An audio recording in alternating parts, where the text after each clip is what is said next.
a todos los apreciados académicos que me acompañan.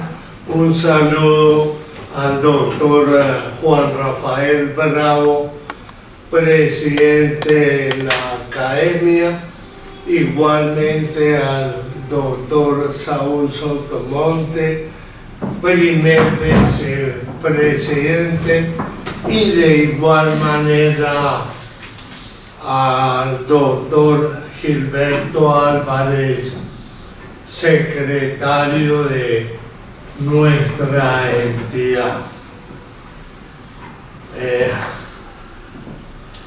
No soy muy amigo de estas intervenciones porque soy consciente de que mi verbalidad no es la más amena, pero tengo muy claro que cuando uno está en una organización y doctor Cesario me entiende mejor que nadie, cuando uno recibe un llamado de una organización, le guste o no, debe atenderlo, porque para eso está como miembro de, en este caso, de la academia.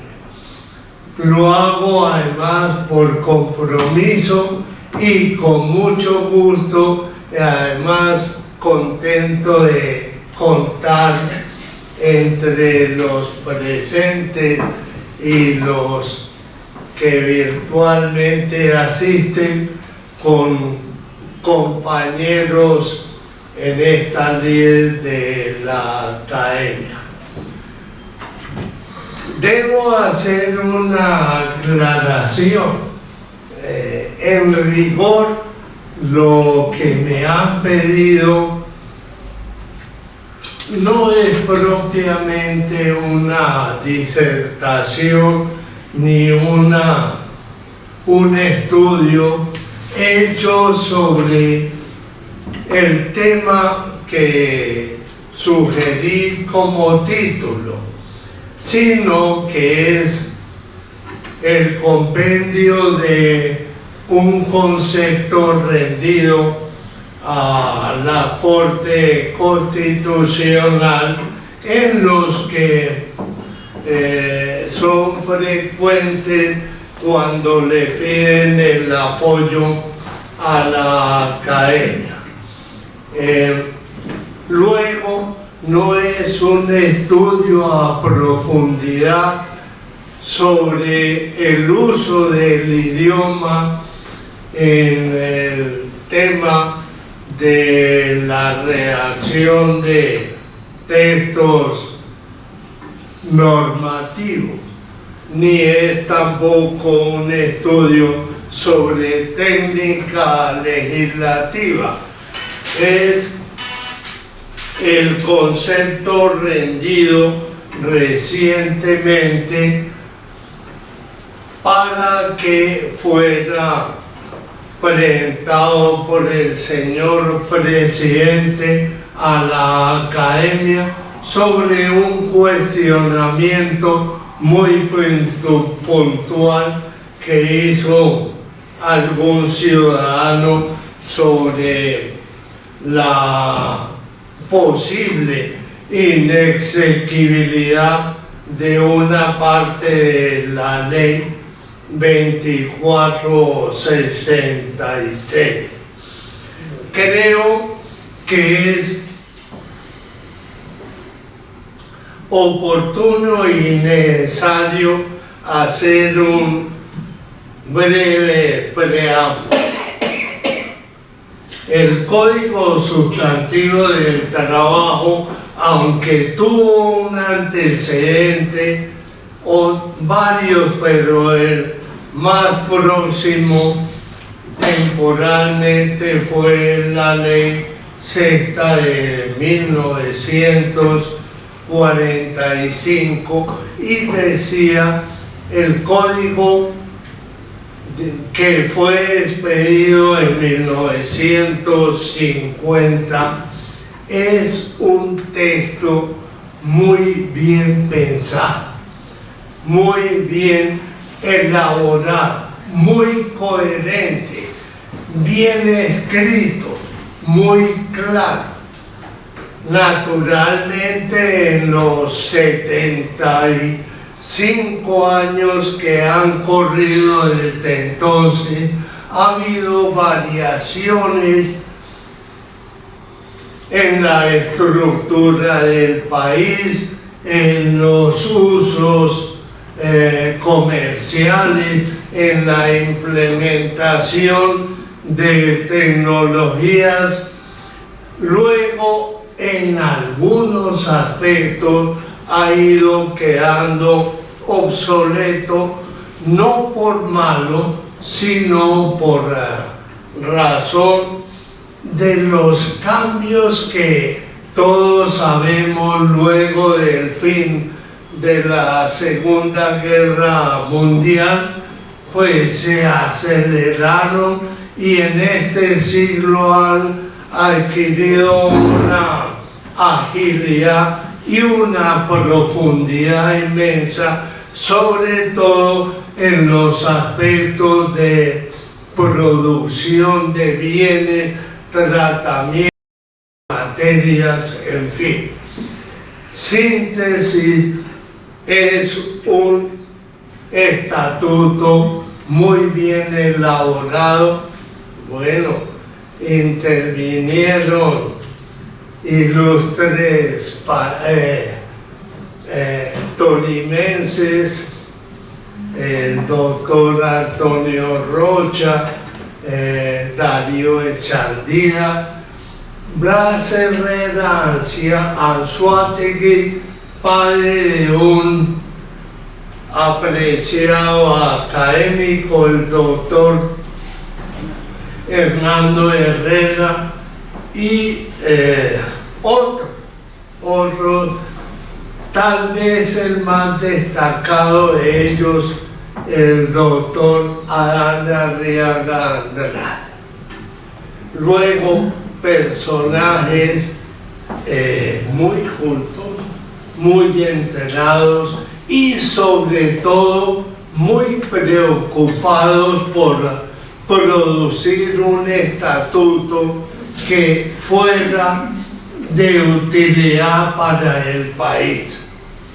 Hoy, y es la comparación, nuestros legisladores o algunos de ellos no se preocupan, al menos en la misma dimensión que aquellos legisladores, por producir normas adecuadas, útiles, necesarias y, para lo que nos interesa, bien redactadas.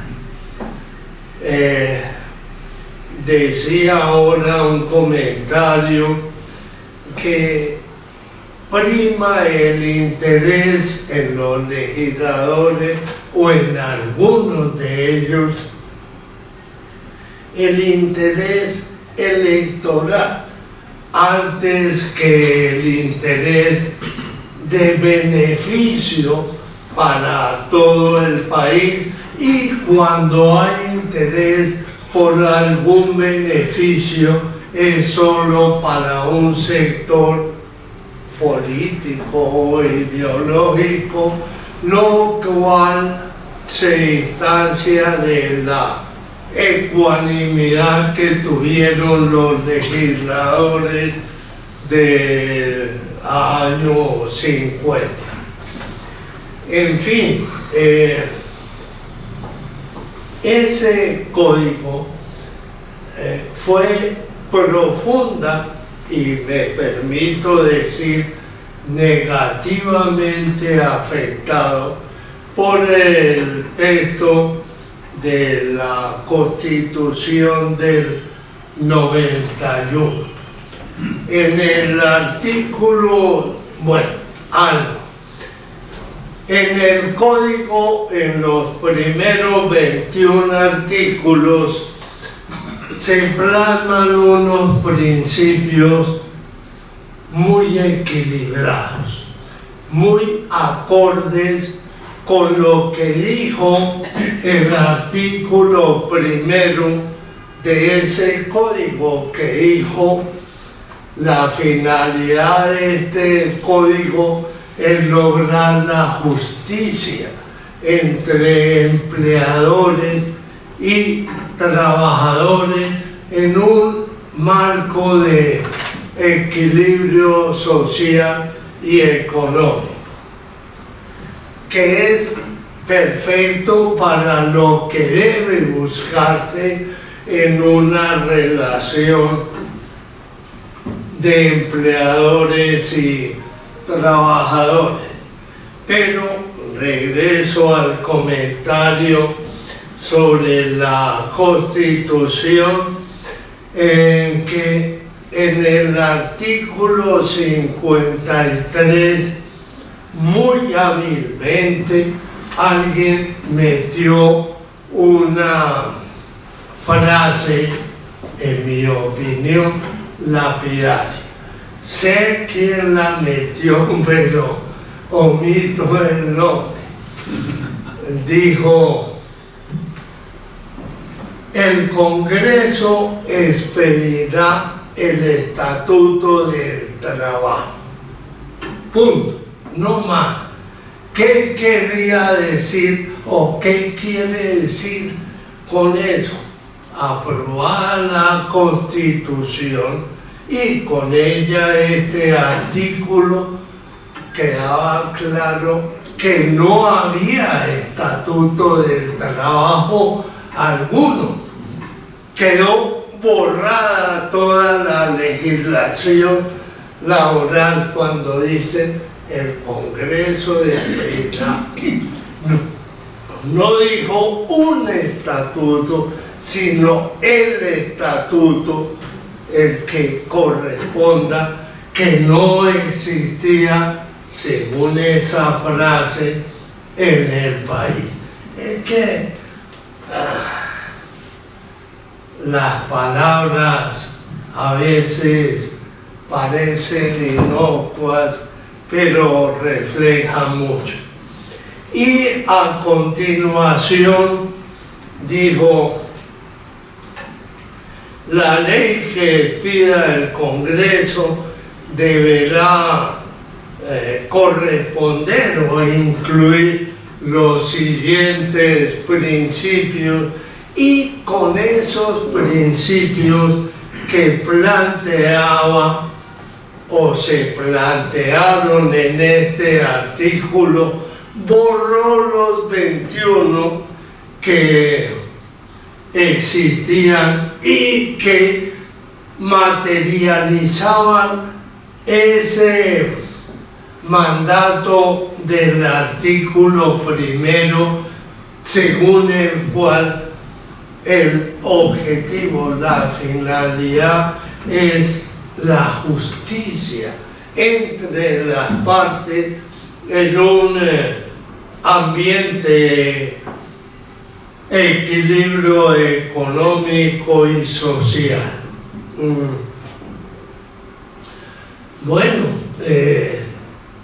ya un tiempo después los legisladores detectaron toda la profundidad de esas pocas palabras y se abstuvieron de expedir el Estatuto del Trabajo que ordenó el artículo 53. El sector sindical interesado en que quedara ese estatuto nuevo presentó muchos proyectos. En rigor, dicen, no me consta, fueron algo más de 60 proyectos y ninguno tuvo el más mínimo trámite, porque según algunos legisladores y sobre todo representantes del sector empleador, de aprobar cualquiera de esos proyectos, el país hubiera colapsado. Y es aparentemente real ese riesgo.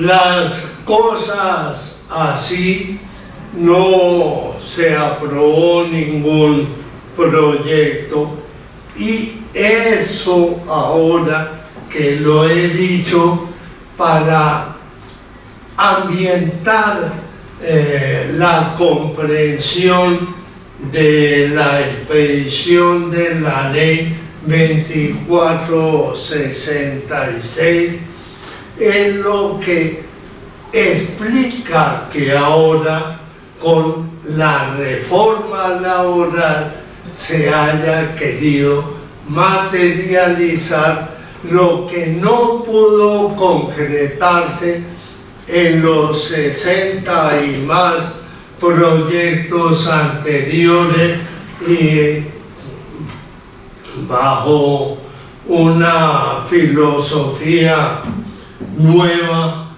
o distinta al menos, se quiso imprimir al país productivo ese postulado o esos postulados del artículo 53 del Código de la Constitución. Me disculpo.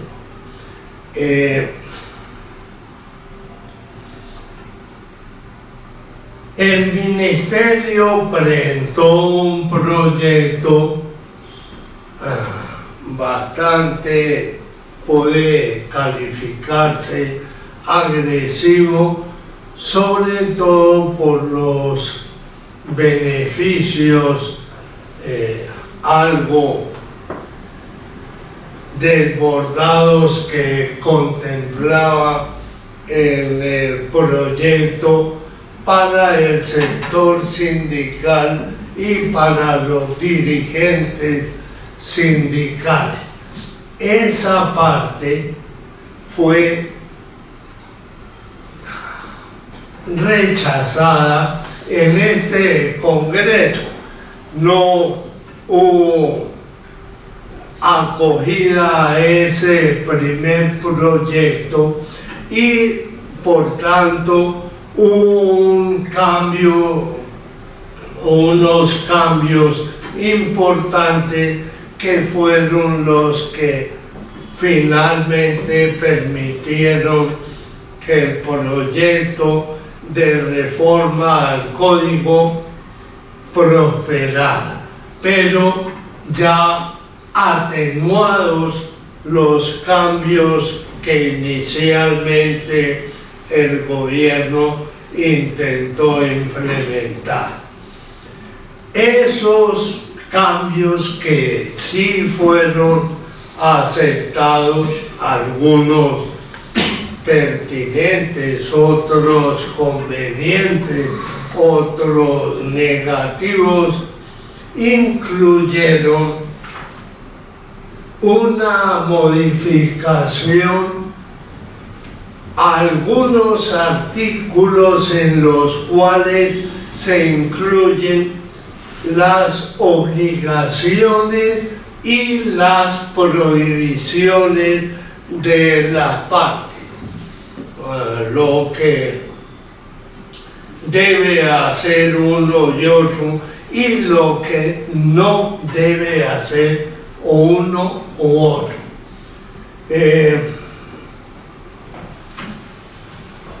Y en el artículo 17 de la ley 2466 se modificó creo yo, sin necesidad, pero bueno.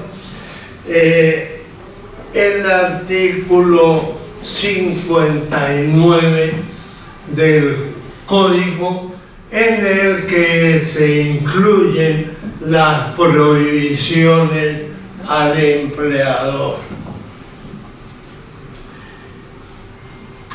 En ese cambio, en el código había 9 prohibiciones, se incluyó una 10ª con varios apartes que ahora la vamos a leer, pero quise hacer este recuento introductorio para permitir mejor la comprensión del sentido de lo que cuestiona el demandante de la norma por inconstitucional y la respuesta de la academia. El artículo 17, o sea, entro ya en el tema de la constitucionalidad o no de la norma acusada. Artículo, lo voy a leer para facilitar el mejor entendimiento en la conclusión. Dice: protección contra la discriminación. Adiciónense los numerales 10, 11, 13 y 14 al artículo 59 del Código así y transcribe el numeral 10º, en donde está la frase que el demandante califica de inconstitucional. Comilla, 10º, o sea, prohibido discriminar a las mujeres y las personas con identidades de género diversas, con acciones directas u omisiones que impidan la garantía de sus derechos en los ambientes laborales con ocasión de sus nombres identitarios, orientación sexual o cualquier otro aspecto de su vida personal, y viene en negrilla la parte cuestionada. Repito, cualquier aspecto de su vida personal destacado que no esté relacionado o influya en su ejercicio laboral. Agrega: se prohíbe asimismo el racismo y la xenofobia, también cualquier forma de discriminación en razón de la ideología política, étnica, credo religioso en el ámbito del trabajo.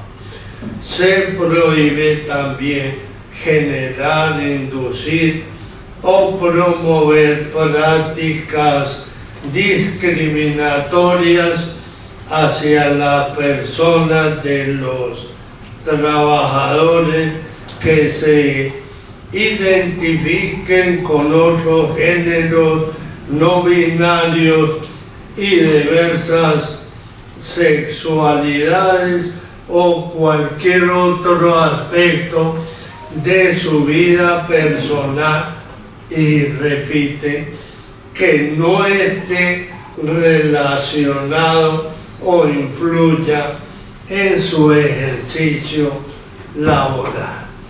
El demandante entiende que si está prohibido estas acciones,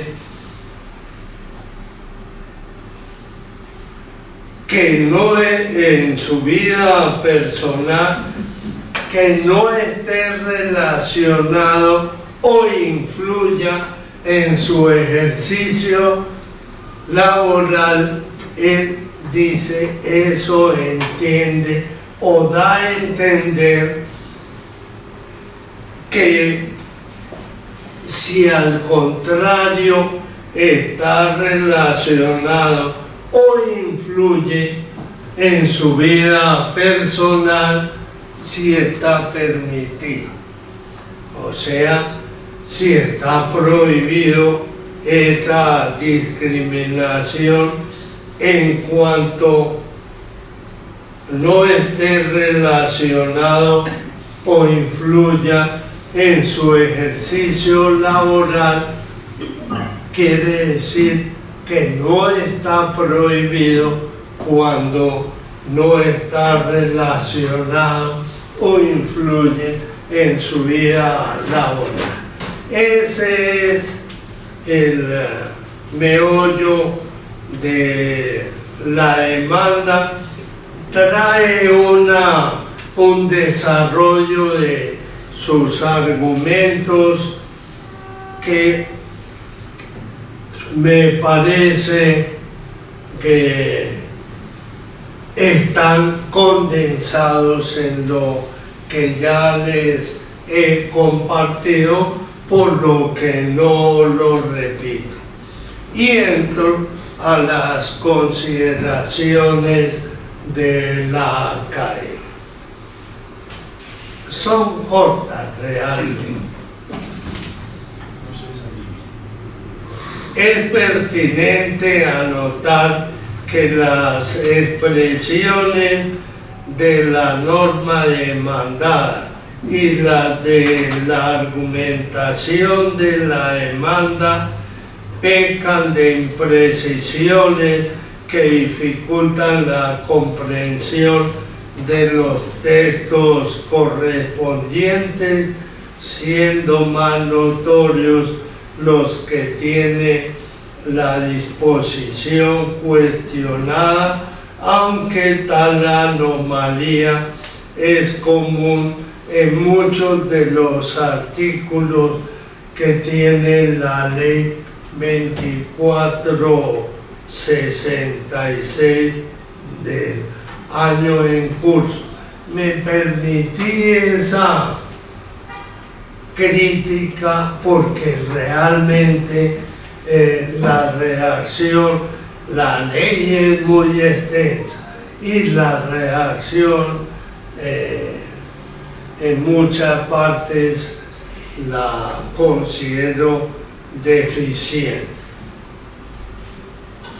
Es bien sabido que la doble negativa en una frase es equivalente a una afirmación, lo cual se anota porque los apartes de la norma que son objeto de la demanda de inexequibilidad contienen una negativa y forman parte de una disposición que en su contexto contiene otra negativa general, como es el efecto de una prohibición que supone algo que no se debe hacer. El artículo 59 del Código reúne, comillas, las prohibiciones a los empleadores, lo cual significa que relaciona las conductas que el empleador no puede realizar en las cuales no puede incurrir. Con el artículo 17 de la Ley 2466 expedida este año, se le agregaron 5 numerales con igual número de prohibiciones, mayoritariamente consagratorias, de prohibición de conductas discriminatorias que por lo demás involucran también un contenido negativo.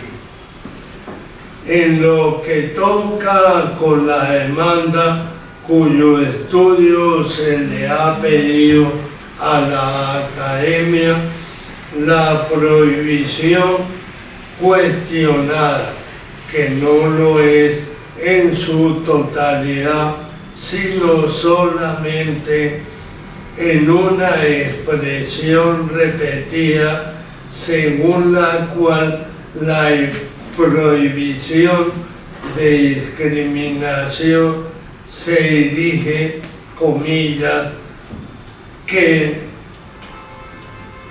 a lo que, comillas, que no esté relacionado o influya en su ejercicio laboral, cierro comillas.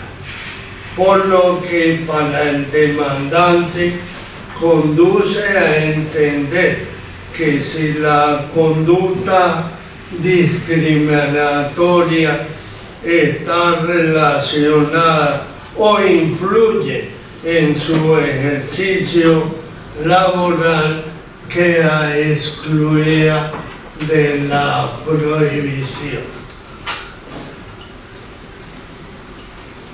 Si bien literalmente el demandante puede tener razón, dada la forma gramatical adoptada por el legislador, leído en su conjunto en la parte normativa, puede entenderse que lo que se procura es que las características especiales de una persona que no tienen incidencia en su trabajo no pueden conducir a la discriminación por parte de su empleador. Es decir, que si la persona con tales características desempeña cabalmente sus funciones, su condición no puede ser asumida como motivo para cualquier expresión de discriminación. La conclusión es la siguiente.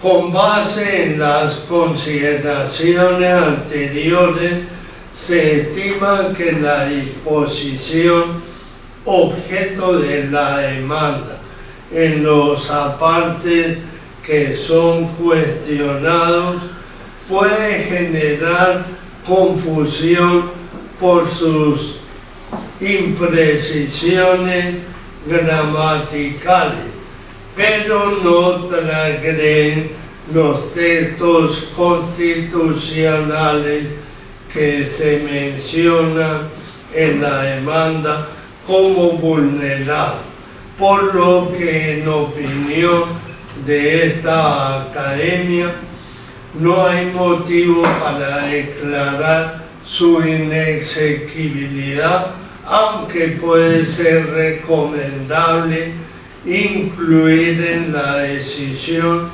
alguna expresión aclaratoria de su verdadero contenido. Ese es el tema que generosamente me permitieron compartir con los compañeros de academia, y dejo atendido el encargo en la forma en que lo he hecho. Muchas gracias.